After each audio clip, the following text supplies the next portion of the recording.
17 წელი ინვალიდობაში დამეთანხმებით საკმაოდ რთულია. რთულია, როცა შენ სურვილებსა თუ ოცნებებს ვერავის უზიარებ. რთულია, როცა ბავშვობის უდარდელ წლებს ინვალიდის ეტლში ატარებ და შენს თანატოლებთან ერთად ეზოში იმიტომ ვერ თამაშობ, რომ სიარული არ შეგიძლია.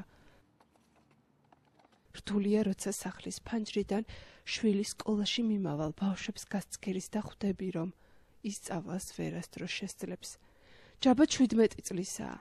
ის ჯამრთელი დაიბადა. ახლა მას მამა უვლის. დედა მწვავე ჰეპატიტითაა დაავადებული და უსახსრობის გამო მკურნალობა არ შეუძლია. 92 წლის 3 სექტემბერს დაიბადა ჯაბა ბათუმის სამშობიაროში, მაგრამ იქ მოხდა ესეთი ცუდი შემთხვევა, რომ დაბადებიდან მესამე დღეს ბავშვი ხელიდან გაუვარდათ მაგიდაზე შეხვევის დროს, რამაც გამოიწვია თავის ტრამვირება, მესამე პარკუჭის ჩაკეტვა. ამის შემდგომ გახდა 5 ოპერაცია საჭირო, თავში აქვს ჩანერგილი ხელოვნური პარკუჭის თავში პომპა, შემდეგ კათეტერი, შემდეგ ფილტრი და კიდევ კათეტერი, რომ ხერხემლის სითხის ცირკულირება რომ არ შეწყდეს. 17 წელია, რაც დიდ განსაცდელში ცხოვრობენ. მურცხვალაძეების რთულ მდგომარეობას ოჯახის უფროსის უმუშევრობაც ემატება. მარჯვენა ხელი მაქვს დღესდღეობით ატროფირებული. და ეს თავისთავად უკვე რაც დრო გადის, რაც პერიოდი გადის, ხელს მიშლის უკვე მუშაობაში, თორე ადრე ახალგაზრდობის პერიოდში მეტალურგიაში და შახტაში დასმაქნა მუშაობა. ეს ნივთები ცნობილი საზოგადო მოღვაწეების ნაჩუქარია. იმედოვნებენ, რომ აუქციონზე შემოსული თანხა ჯაბას მცირედით მაინც დაეხმარება.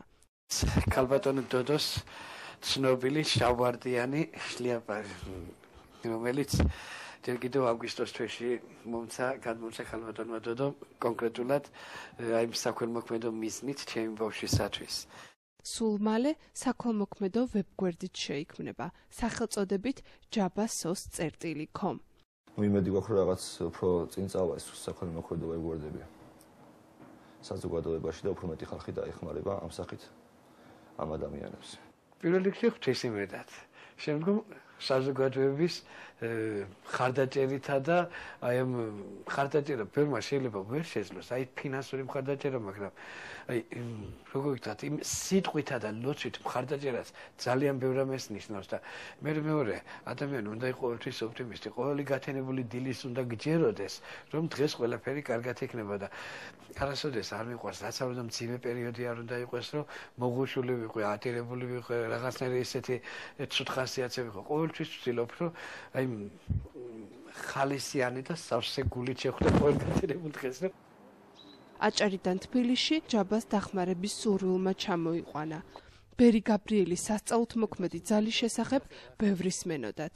საფლავი დიდი რწმენითა და სიყვარულით მოილოცეს. 3 დღის შემდეგ სასწაულიც მოხდა.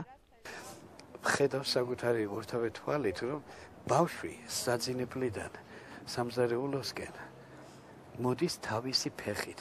ეს ხო მანამდე უბრალოდ აი სუნთქავი არსება იყო. პირველად რომ შევხედა ამ ბავშვს ვფიქრე, რომ ალბათ ამის განკურნება ძალიან ისეთი შეუძლებელია მეთქი. ჩემთვის გულში გავიფიქრე, წარმოიდგინე ზუსტად ის რაც შეუძლებელი მეგონა მე რაღაც ადამიანური ფაქტორით, ავტორობ ისათვის შესაძლებელი იყო.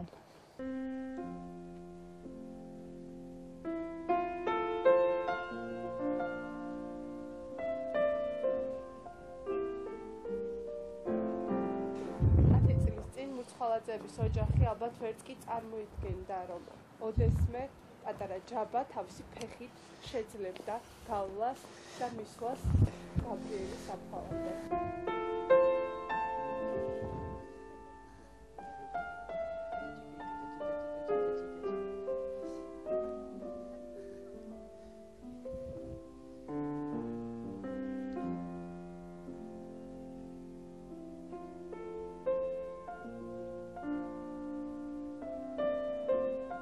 Შვიდმეტი წელიწადია მე კეთილი ადამიანების იმედად ვარ შემოგაგო და აი ამ რწმენამ და კეთილმა ადამიანებმა გადაგვარჩინეს. გადამიჩინეს. გადაგარჩენენ ამჯერადაც და დაეხმარებიან ჯაბას. აი ეს რწმენა და იმედი გასულიყულებს ჩვენ ოჯახს. იცოცხლეთ.